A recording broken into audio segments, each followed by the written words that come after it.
Hello बच्चों, आज हम रे ऑप्टिक्स और ऑप्टिकल इंस्ट्रूमेंट का पार्ट सेकंड करते हैं। इसकी एक पहले वीडियो बन चुकी है जिसमें हमने रिफ्लेक्शन ऑफ लाइट किया हुआ है। आज हमारा जो टॉपिक रहेगा वो रहेगा रिफ्रैक्शन ऑफ लाइट। लाइट का रिफ्रैक्ट होना मतलब जब लाइट एक मीडियम से दूसरे मीडियम में जाती है तो लाइट अपने पाथ से थोड़ा डिस्ट्रैक्ट हो जाती है। ठीक है, उसका जो पाथ है वो चेंज हो जाता है। तो ये एक फिनोमिना है जिसमें change in path of light, light का पाथ जो है वो चेंज हो जाता है जब वो एक मीडियम से दूसरे मीडियम जाती है। कैसे?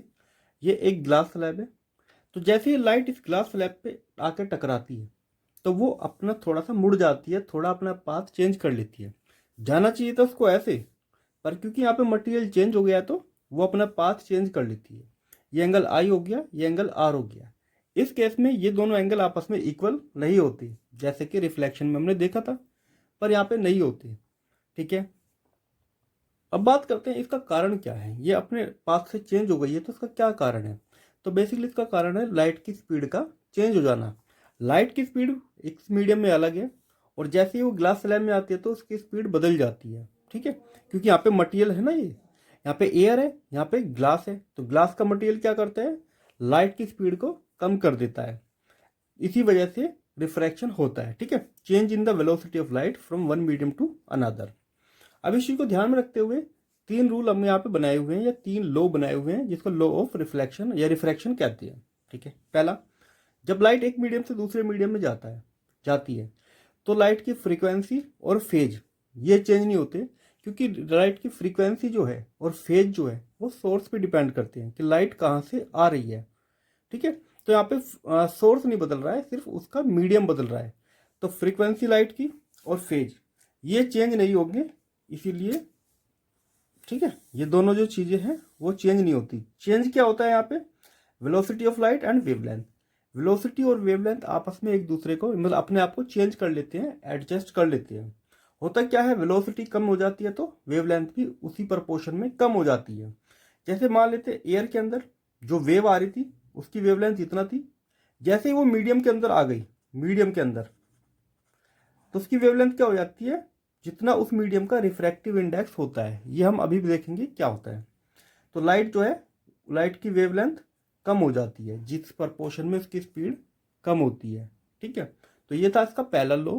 अब आते हैं सेकंड लॉ पे। देखो बच्चों, सेकंड जो लॉ है वो तो सेम ही है। इंसिडेंट रे, नॉर्मल और रिफ्रैक्टिंग रे ये तीनों एक ही प्लेन में लाई करते हैं। ठीक है, जैसे लॉ ऑफ रिफ्लेक्शन में था सेम यहाँ पे भी वही है। ठीक है, तो अगर आप साइड में से आगे देखोगे तो तीनों ये एक ही प्लेन में, ये तीनों एक ही प्लेन में लाई करते हैं। ठीक है, अगला क्या कहता है, उस मटेरियल का रिफ्रैक्टिव इंडेक्स और यहाँ पे उसमें एंगल ऑफ इंसिडेंट, इन दोनों का जो प्रोडक्ट होता है वो हमेशा कांस्टेंट होता है। समझो, लाइट एयर में थी, एयर से ग्लास के अंदर आई, तो एयर में यहाँ पे इंटरफेस पे कौन सा एंगल बनता है, आई। तो मतलब μ1 और साइन आई, इन दोनों का जो मल्टीपल है वो कांस्टेंट रहेगा। ठीक है, इसका मतलब म्यू साइन आई, ठीक है, ये रहेगा कांस्टेंट। इसका मैं मान लेता हूँ μ1, ये इक्वल टू होगा μ2 साइन आर। ठीक है, जो दूसरा मटेरियल है इसमें एंगल क्या बन रहा है, आर, और उसका रिफ्रैक्टिव इंडेक्स मैंने मान लिया μ2। ठीक, तो इसका मतलब μ1 साइन आई, क्योंकि μ1 के अंदर ही एंगल ऑफ इंसिडेंट है, μ2 के अंदर एंगल ऑफ रिफ्रैक्शन है, ये हमेशा कांस्टेंट रहेगा। ठीक है, अब मैं काम करता हूँ, आर को इधर और इसको इधर लेके चला जाता हूँ, तो sine I divide by sine r equal to μ2 divide by μ1। इसी को कहते हैं स्नेल लो। ठीक है, जिस साइंटिस्ट ने दिया होगा ये, उसका नाम स्नेल था, उन्होंने अपने नाम पे इसको रजिस्टर करा लिया। ठीक है, अच्छा इसको लिखा जा सकता है sine I divide by sine R, इसको लिख सकते हो आप ऐसे। ठीक है, इसका मतलब ये होता है refractive index of 2 with respect to 1, तो इसको हम लिख सकते हैं रिफ्रैक्टिव इंडेक्स ऑफ 2 या मीडियम 2 विद रेस्पेक्ट टू 1। ठीक है, तो मीडियम 2 का यहाँ पे मीडियम 2 भी लिख लेना, 1 के रेस्पेक्ट में कितना रिफ्रैक्टिव इंडेक्स है। रिफ्रैक्टिव इंडेक्स के बारे में थोड़ा और जानते हैं, वैसे आपने ये पढ़ा होगा 10th क्लास में भी ये चैप्टर आया था। ठीक है, जो रिफ्रैक्टिव इंडेक्स होता है ये मटेरियल जो हमारा मीडियम है उसकी कैरेक्टरिस्टिक प्रॉपर्टी होता है। ठीक है, ये उस मीडियम पे ही डिपेंड करता है कि मीडियम का नेचर कैसा है और किस कलर या वेवलेंथ की लाइट उस मीडियम में ट्रांसफर हो रही है। ठीक है, एक तो नेचर ऑफ मटेरियल, मतलब पानी है या ग्लास है या डायमंड है, तारपीन ऑयल है, क्या सब कुछ है, सबका अलग अलग होता है। दूसरा, किस कलर की हमने लाइट यूज की है या लाइट की वेवलेंथ कितना है। ठीक है, इन सब चीजों पे रिफ्रैक्टिव इंडेक्स डिपेंड करता है। अगर मैं दूसरी भाषा में कहूँ उसको, तो रिफ्रैक्टिव इंडेक्स जो है वो हमको बताता है speed of light in vacuum या एयर, वैक्यूम या एयर, जिसको हम सी से डिनोट करते हैं, divide by speed of light in medium. ठीक है, जिस मीडियम में लाइट बाद में जा रही है तो उसमें होता है वी। तो म्यू का मतलब होता है सी डिवाइड बाय वी। अच्छा, सी की वैल्यू तो हमको पता ही है, 3 × 10⁸ मीटर पर सेकेंड है। एग्जाम्पल के लिए बात करता हूं मैं, जैसे इसी में लाइट जो है वो एयर से ग्लास में आ रही है। ठीक है, तो रिफ्रैक्टिव इंडेक्स कैसे लिखेंगे, ग्लास में जा रही है तो, अच्छा, ग्लास का जो रिफ्रैक्टिव इंडेक्स होता है वो होता है 3/2, तो 3/2, और उसका रिफ्रैक्टिव इंडेक्स होता है 1। तो ओवरऑल जो रिफ्लेक्टिव इंडेक्स आ गया वो आ गया 3/2। अब हमें बात करनी है वेलोसिटी की, तो वेलोसिटी इधर, ये इधर, तो ग्लास के अंदर वेलोसिटी कितना आएगी, सी डिवाइड बाय म्यू। अच्छा, म्यू को हमने क्या माना है, ये, ठीक है, ये म्यू ही है। ठीक है, क्योंकि बेस में क्या है, 1, एयर का 1 होता है, तो हमने सिर्फ म्यू2 को म्यू ही मान लिया है। तो लाइट की स्पीड कितना थी, 3 × 10⁸ 3/2 को क्या लिख सकते हैं, 1/5, कट करेंगे तो 2 × 10⁸ मीटर पर सेकेंड। कहने का मतलब लाइट पहले 3 × 10⁸ थी, और जैसे ही ग्लास में एंटर की तो 2 × 10⁸ हो गई। ठीक है, तो वैसे ये होता कितना है, मतलब ये दूसरी भाषा में कह सकते हैं, लाइट के अंदर जो एयर के अंदर स्पीड थी 3 लाख किलोमीटर पर सेकेंड थी, पर जैसे ही ग्लास में एंटर की तो 2 लाख हो गई, 1 लाख बिल्कुल सीधा सीधा कम हो गई। कुछ मटेरियल कुछ ज़्यादा ही कम कर देते हैं, जैसे डायमंड होता है वो 2.5 गुना तक लाइट की स्पीड को कम कर देता है। तो ग्लास का रिफ्रैक्टिव इंडेक्स 1.5 होने का मतलब क्या है, एयर के रेस्पेक्ट में जितना लाइट की स्पीड एयर के अंदर है उसकी 1.5 गुना कम कर देगा लाइट की स्पीड को ये। ठीक है, बात अगर हम करें पानी के अंदर, देखो लाइट अगर एयर से वाटर के अंदर आती है, और जो वाटर का रिफ्रैक्टिव इंडेक्स है एयर के कंपैरेटिवली 4/3 है। ठीक है, अगर हम बात करें कि लाइट कितना स्पीड हो जाएगी वाटर के अंदर, तो सी डिवाइड बाय, हमको ये लिखना पड़ेगा। ठीक है, या इसको सिंपली म्यू भी लिख सकते हैं, ठीक, क्योंकि एयर के अंदर तो रिफ्रैक्टिव इंडेक्स 1 होता है। तो वी आ जाएगा हमारा 3 × 10⁸, इसकी वैल्यू 4 यहाँ पे आ जाएगा, 3 ऊपर, तो ये हो जाएगा 9/4 10⁸। अगर इसको यहाँ पे करोगे तो ये आ जाएगा 2.25 10⁸ मीटर पर सेकेंड। तो लाइट की स्पीड जो है 3 लाख से कितना हो जाएगी, 2,25,000। ठीक, तो लाइट की स्पीड ऐसे ही चेंज होती है। ठीक है, दूसरी बात, इस चीज में कंफ्यूज नहीं होना है कि जो ऑप्टिकल डेंसिटी होती है, देखो ऑप्टिकल डेंसिटी या मास डेंसिटी अलग अलग होती है, समझो। अगर एक रिफ्रैक्टिव इंडेक्स एक मटेरियल का दूसरे से ज़्यादा है तो इसका मतलब ये डेंसर मीडियम है और ये रेयर मीडियम है। ठीक है, इसके कंपैरेटिवली, इसलिए एक को डेंसर कहते हैं और एक को मीडियम। पर क्योंकि ये कौन सी ये है हमारी ऑप्टिकल डेंसिटी, ठीक है, ये ऑप्टिकल डेंसर है, यहाँ पे ध्यान रख लेना, यहाँ पे ऑप्टिकल भी हमको लगाना है। अच्छा, ऑप्टिकल डेंसर या optical density is not equal to mass density, समझे। मास डेंसिटी अलग चीज होती है, ऑप्टिकल डेंसिटी अलग होती है। जैसे तारपीन ऑयल हो गया हमारे पास,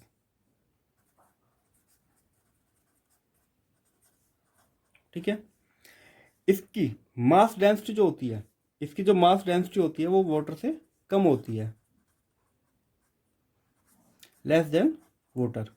ठीक है, पर ऑप्टिकल डेंसिटी वाटर से ज़्यादा होती है। ठीक है, तो अगर हम ऑप्टिकल डेंसिटी की बात करें तो वाटर से ज़्यादा ये ऑप्टिकल डेंसर है, ज़्यादा लाइट को बैंड कर सकता है, लाइट की स्पीड को ज़्यादा कम कर सकता है। ठीक है, तो मास डेंसिटी और इसमें कंफ्यूज नहीं होना है। एक बात और याद रखना बच्चों, अगर लाइट रेयर मीडियम से डेंसर मीडियम में आती है, जैसे कि यहाँ से लाइट आई तो अंदर की तरफ बैंड हो जाती है, ठीक है, तो अंदर की तरफ बैंड हो जाती है अपने पास से। अगर डेंसर से रेयर में जाती है लाइट तो नॉर्मल से दूर की तरफ जाती है, ठीक है, ये एंगल बढ़ जाता है, ये वाला एंगल इसमें कम हो जाता है, ये ध्यान रखना। तो रेयर से डेंसर में जाएगी तो नॉर्मल की तरफ बैंड होगी, और अगर डेंसर से रेयर में जाएगी तो बाहर की तरफ निकलेगी, ठीक है, ये बात याद रखना।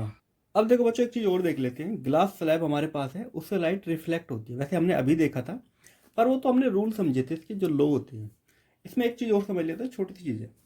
लाइट एयर से ग्लास में आती है और फिर बाहर निकल जाती है।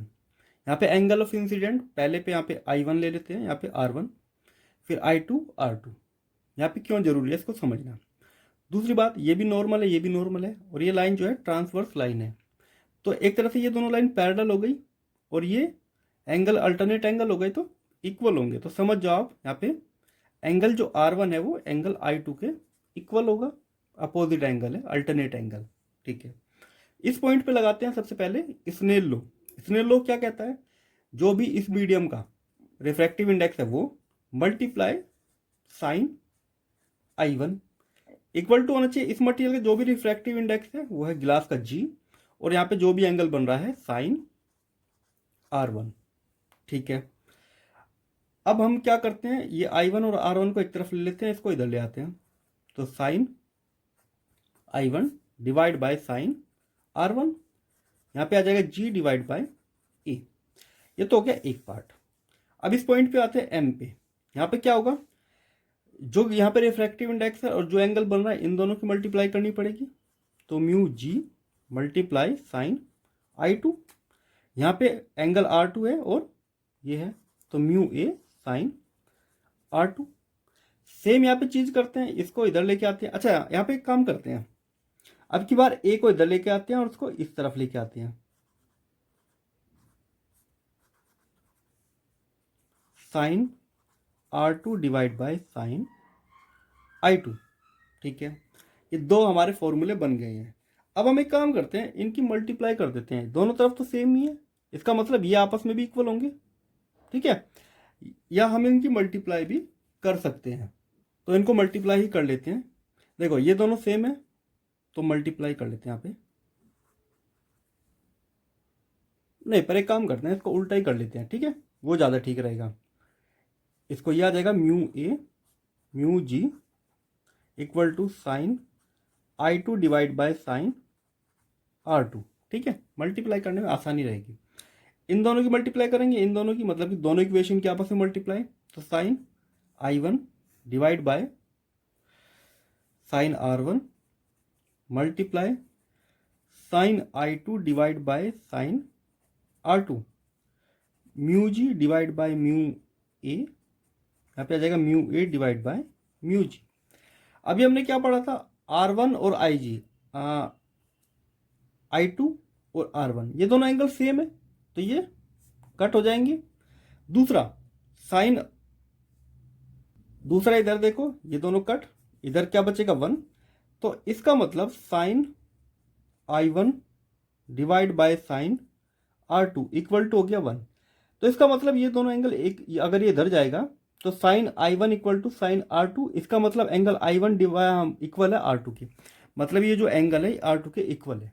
समझो, लाइट यहाँ से एंटर की, यहाँ पे जो भी एंगल था मान लेते 30 डिग्री था एग्जाम्पल के लिए, एंगल चेंज हुआ, उसी एंगल से यहाँ पे लाइट इंसिडेंट होती है दोबारा, उसी से निकल जाते हैं। अगर ये 30 डिग्री एंगल है तो ये भी 30 डिग्री ही होगा, इसी को लॉ ऑफ रिवर्सिबिलिटी कहते हैं, ठीक है। तो लाइट जिस एंगल से इंसिडेंट हो रही थी उसी एंगल से ग्लास स्लैब से निकल जाएगी। ये एंगल अगर 60 डिग्री था तो जब ये निकलेगी बाहर तो 60 डिग्री ही बन जाएगा। ये अगर 45 है तो ये भी 45 ही होगा। ये दोनों एंगल आपस में इक्वल होंगे और ये बाहरी एंगल जो है ये भी आपस में इक्वल ही होंगे, ठीक है। इसी को लॉ ऑफ रिवर्सिबिलिटी भी कहते हैं। तो लाइट जब किसी मीडियम में जाती है तो उसका एंगल तो चेंज होता है, पर जैसी लाइट उस मीडियम से अपने पुराने मीडियम में आती है तो वह अपना जो एंगल है वो वापस से एक्वायर कर लेती है, ठीक है। इसी को लॉ ऑफ रिवर्सिबिलिटी कहते हैं। अब आते हैं रियल डेप्थ और अपरेंट डेप्थ पे। देखो बच्चों, इसमें क्या होता है रियल डेप्थ और अपरेंट डेप्थ पे, जब आप पानी से भरे किसी टैंक में या किसी बाल्टी के अंदर देखते हो तो आपको जो उसका फ्लोर है उसकी तली है वो थोड़ी ऊपर दिखाई देती है उसकी एक्चुअल डेप्थ से। जो हमको दिखाई देती है उसको कहते हैं एपरेंट डेप्थ, और जो उसकी रियल डेप्थ होती है उसको कहते हैं रियल डेप्थ, जो एक्स से हमने डिनोट की है। ऐसा क्यों होता है वो हमको देखना है। ये भी सब ऑप्टिकल डेंसर की वजह से होता है। मान लेते हैं ये हमारा एक टब है या एक टैंक है, इसके यहाँ पे तली में कुछ रखा हुआ है, कोई भी ऑब्जेक्ट हो सकता है। इससे जब लाइट आती है तो लाइट इससे बाहर निकलेगी तो डेंस मीडियम से रेयर मीडियम में जा रही है, क्योंकि यहाँ पे एयर है। ठीक है, तो यहाँ पे एयर है तो लाइट क्या होगी, नॉर्मल से दूर की तरफ बैंड हो जाएगी। अगर कोई इंसान इसको देखेगा तो उसको अगर हम इस लाइन से आगे बढ़ाए तो इस पॉइंट पे इमेज हमको वो दिखाई देगी। ऑब्जेक्ट रखा यहाँ पे है पर इमेज उसकी यहाँ पे दिखाई हमको देगी। तो ये जो डेप्थ है यहाँ तक उसकी सरफेस से, इसको कहते हैं वाई, मतलब एपरेंट डेप्थ। और ऑब्जेक्ट जो एक्चुअल में रखा हुआ है वो एक्स डेप्थ में रखा है, जिसको रियल डेप्थ कहती हैं। अब हम एक काम करते हैं, इसमें हम थोड़े से फॉर्मूले लगाते हैं ज्योमेट्री के। अच्छा, आपको पता है साइन आई क्या होता है, परपेंडिकुलर मतलब कि A B divide by hypotenuse, तो ये कितना हो जाएगा ओ बी। उसी तरह साइन आर की वैल्यू निकालते हैं, यहाँ पे जितना एंगल ये है उतना एंगल ये भी होना चाहिए। ठीक है, क्योंकि क्रॉसपोंडिंग एंगल हो गए। तो साइन आर हो जाएगा परपेंडिकुलर जो कि है A B divide by hypotenuse मतलब आई बी।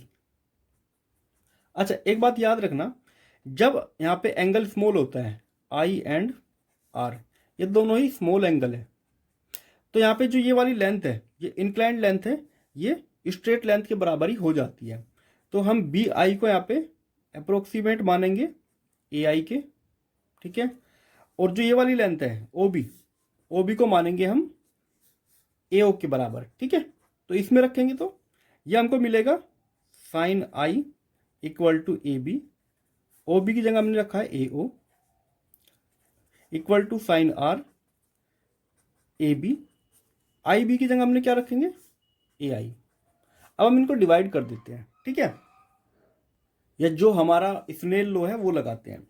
इसका रिफ्रैक्टिव इंडेक्स मान लेते हैं ये वाटर हो गया ना, तो इसका रिफ्रैक्टिव इंडेक्स मल्टीप्लाई साइन, यहां से कौन सा एंगल निकल रहा है आई।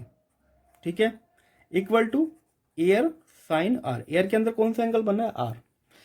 तो एक काम करते हैं, हम ले जाते हैं इसको इधर और इसको इधर। ठीक है, तो sine r divide by sine i, अब की बार हमने थोड़ा उल्टा कर दिया है। ठीक है, तो साइन आई इधर और ये इधर। ठीक है, इसका तो 1 ही होता है। अब आर की वैल्यू यहाँ पे लिख लेते हैं, ए बी मल्टीप्लाई ए आई। अब इसको डिवाइड करेंगे, इसका मतलब इसको उल्टा करके ही यहाँ पे लिख सकते हैं हम, तो A O divide by A B equal to हो जाता है ये। अच्छा, इसको हम ये भी लिख सकते हैं ए, क्योंकि एयर के रेस्पेक्ट में, तो नीचे ये कट, ये आ गया हमारा। इसको सीधा सीधा म्यू भी लिख सकते हैं। ठीक है, क्योंकि यहाँ पे एयर का तो 1 ही होता है तो लेने की जरूरत नहीं, एयर का 1 लिखोगे तो सिर्फ वाटर का आ जाएगा, वाटर का म्यू लिख लेंगे इस केस के लिए। तो ये आ गया हमारा ए ओ डिवाइड बाय ए आई। ए ओ कितना है, ये है एक्स, और ए आई कितना है हमारा वाई। ठीक है, तो सीधी सी बात है, जो हमारी एपरेंट डेप्थ है वो हो जाएगी एक्स डिवाइड बाय म्यू। ठीक है, ये फॉर्मूला हमेशा याद रखना। या इसका एग्जांपल मैं दिखाऊं, वाटर का जो रिफ्रैक्टिव इंडेक्स होता है वो कितना होता है 4/3, तो डेप्थ कितना हो जाएगी एक्स डिवाइड बाय 4, जो 3 आएगा वो यहाँ पे आ जाएगा, तो आपको 3/4 हाइट दिखाई देगी। एग्जाम्पल के लिए मानो अगर एक्स यहाँ पे मान लेते हैं कि 20 सेंटीमीटर है। ठीक है, तो आपको अपरेंट डेप्थ कितनी दिखाई देगी, यहाँ पे 20 रखोगे तो 3 × 20 डिवाइड बाय 4, इसे कट करोगे तो ये आ जाएगा 5, तो आपको अपरेंट डेप्थ दिखाई देगी 15 सेंटीमीटर। एक्चुअल अगर 20 है तो आपको 15 दिखाई देगी। ठीक है, 3/4 दिखाई देगी ओरिजिनल लेंथ की। देखो बच्चों, आप पढ़ते हैं total internal reflection of light, इसको शॉर्ट में हम TIR भी बोलते हैं, टोटल इंटरनल रिफ्लेक्शन। जब लाइट जो है सेमी मीडियम में रिफ्लेक्ट हो जाती है, इसको उसी की तरह मानो जो हमने रिफ्लेक्शन ऑफ लाइट पढ़ा था। उसमें क्या होता है, लाइट टकराती है इंटरफेस से और वापस चली जाती है। उसी तरह सिमिलर ही केस है पर थोड़ा अलग। यहाँ पे पानी भरा हुआ है, यहाँ पे एक ऑब्जेक्ट है, इसे लाइट आती है। ठीक है, हमने अभी क्या पढ़ा था, जैसे ही लाइट इसी इंटरफेस पे टकराती है तो बाहर की तरफ निकल जाती है, थोड़ा नॉर्मल से दूर की तरफ।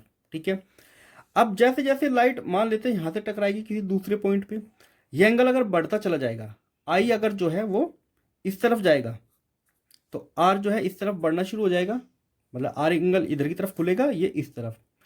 तो जब एंगल ये जो आर है ये बिल्कुल सरफेस पे आ जाता है, 90 डिग्री एंगल बना देता है, उस वाले इंसिडेंट एंगल को हम क्रिटिकल एंगल कहते हैं। मतलब इस एंगल पे अगर लाइट इंसिडेंट होती है तो फिर वो बाहर नहीं निकल पाती, सरफेस पे ही चली जाती है, सरफेस पे लाई करती है। अगर हमारा जो एंगल ऑफ इंसिडेंट है अगर वो क्रिटिकल एंगल से ज़्यादा हो गया तो लाइट हमारी अंदर की तरफ बैंड हो जाती है, ठीक है। तो मतलब इसकी तो लिमिट है ना, ये अगर इधर की तरफ बैंड होगी तो एक टाइम ऐसा आएगा वो सरफेस पे आ जाएगी, और जिस एंगल पे वो सरफेस पे आती है उसी को क्रिटिकल एंगल कहते हैं लाइट के लिए, ठीक है। ये अलग अलग मीडियम के लिए अलग अलग हो सकती है। यहाँ पे हमने क्या लिया है अभी, वाटर, ठीक है। तो वाटर के लिए अलग हो सकता है और बाकी दूसरे मटेरियल के लिए अलग। समझो, जैसे ये वाला एंगल 45 डिग्री है, जो ये क्रिटिकल एंगल है वो 45 डिग्री है वाटर के लिए, ये एग्जाम्पल के लिए। अगर एंगल जो इंसिडेंट है वो 45 से कम रहेगा तो लाइट हमेशा बाहर निकल जाएगी। जैसे ही लाइट यहाँ पे 45 डिग्री से 45 डिग्री एंगल से यहाँ पे इंसिडेंट होगी तो लाइट फिर बाहर नहीं निकलेगी, सरफेस पे चली जाएगी। 45 से ऊपर आ जाओगे, अगर मान लेते 46 47 डिग्री का एंगल यहाँ पे आएगा तो लाइट फिर अंदर ही बैंड होना शुरू हो जाएगी, ठीक है। तो इसी को कहते हैं टोटल इंटरनल रिफ्लेक्शन। इसकी कुछ एप्लीकेशंस भी है, वो हम आगे देखेंगे। तो it is the phenomena of reflection of light into the denser medium from N interface of denser medium. मतलब डेंसर मीडियम से निकलती है लाइट और डेंसर मीडियम में ही रिफ्लेक्ट हो जाती है, ठीक है। तो किस इंटरफेस पे टकराती है, denser medium and rare medium. Condition क्या होनी चाहिए TIR की, एक तो लाइट को हमेशा डेंस से रेयर मीडियम की तरफ ट्रेवल करना है, जैसे वाटर से एयर की तरफ जा रही थी। दूसरा जो क्रिटिकल एंगल है वो जो एंगल ऑफ इंसिडेंट है वो क्रिटिकल एंगल से ज़्यादा होना चाहिए हमेशा के लिए, ठीक है। तभी ये वाला फिनोमिना हमको दिखता है। अगर हम क्रिटिकल एंगल की डेफिनेशन की बात करें, critical angle for a pair of media, pair of media मतलब वाटर और एयर हो गया हमारे इस केस में, ग्लास भी हो सकता है दूसरा भी हो सकता है, in contact as the angle of incidence in the denser medium. जो एंगल ऑफ इंसिडेंट है डेंसर मीडियम के अंदर, corresponding to which angle of reflection, जो एंगल ऑफ रिफ्लेक्शन है या रिफ्रैक्शन है, ये रिफ्रैक्शन है, ठीक है, इसको काट के रिफ्रैक्शन कर लेना, वो 90 डिग्री का बन जाए। In the rare medium is 90 degree, ठीक है। तो जिस एंगल पे यहाँ पे 90 डिग्री का एंगल बन जाता है वही हमारा क्रिटिकल एंगल होता है। अगर हम यहाँ पे स्नेल लो लगाए तो इसका वाटर का रिफ्रैक्टिव इंडेक्स मान लेते हैं हम W, और ये हो गया हमारा एयर। रिफ्रैक्टिव इंडेक्स मल्टीप्लाई करो साइन C से, क्योंकि अब यहाँ पे जो एंगल है इस पॉइंट पे C है, इक्वल टू ये हो गया हमारा एयर, और यहाँ पे साइन 90 डिग्री, क्योंकि यहाँ पे अब रिफ्रैक्शन 90 डिग्री है, ये 1 हो जाएगा, ये भी 1 हो जाएगा। इसका मतलब इन दोनों का सम कितना आ गया, 1। तो हमारा जो क्रिटिकल एंगल होगा साइन C वो हो जाएगा 1/μW, ठीक है। तो क्रिटिकल एंगल उसके रिफ्रैक्टिव इंडेक्स का रेसिप्रोकल होता है। जैसे वाटर का कितना होता है 4/3, इसका उल्टा करोगे तो 3/4। तो वाटर के केस में साइन C कितना होगा 3/4, ठीक है। जो भी इसकी वैल्यू आएगी वो हमको कैलकुलेट करनी है, ठीक है। अब बढ़ते हैं इसकी कुछ एप्लीकेशंस पे। देखो बच्चों, इसकी एप्लीकेशन क्या होती है, the brilliance of diamond. Diamond जो इतना चमकता है, अलग अलग अगर उसको डायरेक्शन से देखोगे तो आपको अलग अलग कलर का दिखाई देगा। ऐसा होता क्यों है, क्योंकि डायमंड का जो रिफ्रैक्टिव इंडेक्स होता है वो सबसे ज़्यादा होता है 2.42, और क्रिटिकल एंगल सबसे कम होता है 24.4 डिग्री, ठीक है। जैसे ही लाइट इसके अंदर एंटर करती है तो लाइट, क्योंकि क्रिटिकल एंगल काफ़ी कम है तो लाइट बाहर ही नहीं निकल पाती, तो लाइट अंदर ही टकराती रहती है, अंदर ही वो घूमती रहती है। इसी वजह से डायमंड क्या होता है, हमको चमकदार दिखाई देता है। हाँ, कुछ डायमंड स्पेशल टाइप की कटिंग की जाती है ताकि इसमें स्पेशल टाइप के लाइट जो है वो दिखाई दे। कुछ पिंक होते हैं, कुछ ग्रीन होते हैं, कुछ अलग रेड भी होते हैं, ठीक है। वो कटिंग के ऊपर डिपेंड करता है। तो वैसे एंटर तो वाइट लाइट ही करती है, डायमंड का अपना कोई कलर नहीं होता। डायमंड के अंदर जो भी कलर दिखाई देता है वो लाइट का ही कलर होता है, जो अंदर जाने के बाद टूट जाता है, क्योंकि लाइट 7 रंगों से मिलकर बनी है। तो उसकी कटिंग इस टाइप से की जाती है कि वो उस पर्टिकुलर लाइट को रिफ्लेक्ट ज़्यादा करे, ठीक है। तो वो कटिंग के ऊपर है, हमारा यहाँ पे पढ़ना है क्योंकि इसका रिफ्रैक्टिव इंडेक्स सबसे ज़्यादा और क्रिटिकल एंगल सबसे कम होता है, तो लाइट इसमें एक बार घुस जाती है तो काफ़ी देर बाद वो टकरा के वापस आती है, तो उसी वजह से ये हमको कलरफुल दिखाई देता है डायमंड हमारा। ठीक है, तो लाइट अंदर ही तो रिफ्लेक्ट हो रही है, तो टोटल इंटरनल रिफ्लेक्शन यहाँ पे होता है। दूसरा आता है मिराज। मिराज एक भ्रम टाइप का होता है जो हमको कई बार हमको रेगिस्तान में ज़्यादा देखने को मिलता है, सड़क पर भी देखने को मिल जाता है जब ज़्यादा गर्मी पड़ती है। तो आपने देखा होगा, आपको लगता है कि सड़क पे पानी भरा हुआ है, क्योंकि वहाँ पे इमेज जो है रोड पे हिलती हुई दिखाई देती है, चमकदार। और हमारे दिमाग में ये चीज़ बैठी हुई है, कहीं पे भी अगर आपको उल्टी इमेज दिखाई दे तो इसका मतलब वहाँ पे पानी है। अगर रेगिस्तान की बात करें हम, डेजर्ट की, तो यहाँ पे एक पेड़ है। अब क्योंकि ऊपर की हवा थोड़ी सी ठंडी होती है नीचे के कंपैरेटिवली, तो नीचे एयर जो है ज़्यादा गर्म होती है, और जैसे एयर गर्म होती है तो रिफ्रैक्टिव इंडेक्स ऊपर का ज़्यादा होता है, नीचे का कम। तो जैसे ऊपर से नीचे आओगे तो रिफ्रैक्टिव इंडेक्स कम होता रहता है। तो समझो ऊपर एक तरह से हमारा बन गया डेंसर मीडियम, और नीचे बन गया एक तरह के रेयर मीडियम। तो जैसे लाइट आएगी स्पीड से, तो लाइट क्योंकि डेंस से रेयर में आ रही है तो दूर जाना शुरू हो जाएगी लाइट। ठीक है, नॉर्मल अगर हम यहाँ पे बनाएं तो नॉर्मल से दूर जा रही है, और जैसे लाइट यहाँ पे टकराती है इसकी रोड से, हमें जो दिखाई देगी वो इस पॉइंट पे दिखाई देगी, और हम इसकी इमेज को यहाँ पे मान लेंगे। हमें इस पेड़ की जो इमेज है वो एक तरह से उल्टी दिखाई देगी, और हमारा मानना क्या है, जब भी किसी चीज़ की इमेज उल्टी दिखाई देती है तो हमें ये भ्रम होता है कि वो वहाँ पे पानी है, क्योंकि पानी के अंदर ही हमको उल्टी इमेज दिखाई देती है नॉर्मली। तो हम मान के चलते हैं कि यहाँ पे पेड़ के नीचे पानी भरा हुआ है, और वहाँ पे एक्चुअल में पानी होता नहीं है, तो ये भ्रम होता है, इसीलिए इसको मिराज कहते हैं। मिराज का मतलब ही होता है भ्रम हो जाना। ठीक है, तो बहुत से लोग ऐसे भ्रम में पड़ जाते हैं। फिर आता है ग्लास प्रिज्म की बात करते हैं। दो टाइप के प्रिज्म होते हैं, या तो लाइट को जो 45 डिग्री पे मोड़ देते हैं, और 90 डिग्री पे लाइट ऐसे आई तो 90 डिग्री पे मुड़ गई, या लाइट आई और फिर वापस 180 डिग्री पे मोड़ दी जाती है। तो 90 डिग्री पे मोड़ने के लिए हमको एक राइट एंगल प्रिज्म चाहिए, और इसके लिए हमको इस टाइप का प्रिज्म चाहिए। जो क्रिटिकल एंगल होता है यहाँ पे 42 डिग्री होता है ग्लास के लिए, और उसका रिफ्रैक्टिव इंडेक्स 1.5 होता है। जैसे लाइट यहाँ पे 45 डिग्री पे पड़ेगी, क्योंकि 45 जो है 42 से ज़्यादा है, क्रिटिकल एंगल से ज़्यादा है एंगल ऑफ इंसिडेंट, तो लाइट बाहर निकलने की बजाय अंदर ही मुड़ जाती है, अंदर मुड़ के फिर वो इधर से निकल जाती है। इस केस में बात करें, लाइट यहाँ पे इंसिडेंट होगी 45 डिग्री पे, फिर इधर आएगी, यहाँ पे फिर से इंसिडेंट होगी 45 डिग्री से, फिर यहाँ पे वापस निकल जाएगी। तो लाइट का जो पाथ है बिल्कुल 180 डिग्री बदल गया है। तो ये भी एप्लीकेशन हमारी टोटल इंटरनल रिफ्लेक्शन की। देखो बच्चों, करते हैं ऑप्टिकल फाइबर, ये भी TIR का एक एप्लीकेशन है। ये एक फाइबर टाइप होता है जिससे आज के टाइम में जो टेलीफोन है वो कनेक्टेड है। टेलीफोन के आपने वायर देखे होंगे, जो पुराने टाइम में जो लैंडलाइन आते थे उसमें बहुत बारीक बारीक फाइबर लगे होते थे। आजकल इंटरनेट भी आती है जिसको जियो फाइबर, ऑप्टिकल फाइबर भी, ठीक है, वो सब ऑप्टिकल फाइबर है। होते क्या है, अंदर एक फाइबर है, उसके बाहर एक कोटिंग की जाती है जिसका जो रिफ्रैक्टिव इंडेक्स है वो थोड़ा कम है, 1.48 है, और अंदर जो मटेरियल भरा हुआ है उसका रिफ्रैक्टिव इंडेक्स 1.5 है। लाइट, या हम क्या करते हैं, जो हमारे सिग्नल होते हैं उसको लाइट की फॉर्म में कन्वर्ट करते हैं और इसके अंदर इंसिडेंट करते हैं। क्योंकि यहाँ पे रिफ्रैक्टिव इंडेक्स थोड़ा कम है, यहाँ पे ज़्यादा है, तो डेंसर से रेयर में जा रही है चीज़ें, तो हम उस एक एंगल से यहाँ पे इंसिडेंट करते हैं ताकि क्रिटिकल एंगल से ज़्यादा हो। ऐसा करने से क्या होगा, क्रिटिकल एंगल से ज़्यादा होता है एंगल ऑफ इंसिडेंट, तो ये अंदर की तरफ ही बैंड हो जाती है। तो लाइट क्या होती है, फिर अंदर की तरफ बैंड होकर आगे की तरफ मूव करती है। ऐसा करने से हमें क्या फ़ायदा मिलता है, सिग्नल एक तो उसकी स्ट्रेंथ कम नहीं होती, ठीक है, वो अंदर ही रिफ्लेक्ट होती रहती है, और हमको ज़्यादा से ज़्यादा डाटा हम भेज सकते हैं एक से दूसरी जगह पे। ठीक है, तो इसमें क्या होता है, जो यहाँ पे वायर होता है इसका डायमीटर काफ़ी कम होता है, 10⁻⁻⁴ सेंटीमीटर, मतलब 1 माइक्रोमीटर के आसपास इसका डायमीटर होता है। तो इतना पतला होता है ये। बाहर एक कोटिंग की जाती है, थोड़ा कम रिफ्रैक्टिव इंडेक्स होता है, अंदर का थोड़ा ज़्यादा होता है। यहाँ पे जब लाइट इंसिडेंट होती है तो क्रिटिकल एंगल से ज़्यादा पर होती है, तो जैसे ही क्रिटिकल एंगल से ज़्यादा पहुँच जाएगा तो TIR हो जाएगा, टोटल इंटरनल रिफ्लेक्शन, तो लाइट अंदर की तरफ ही बैंड हो जाती है। ठीक है, तो ये थे इसकी एप्लीकेशंस। अब हम अगली वीडियो में देखेंगे स्फेरिकल रिफ्लेक्टिंग सरफेस।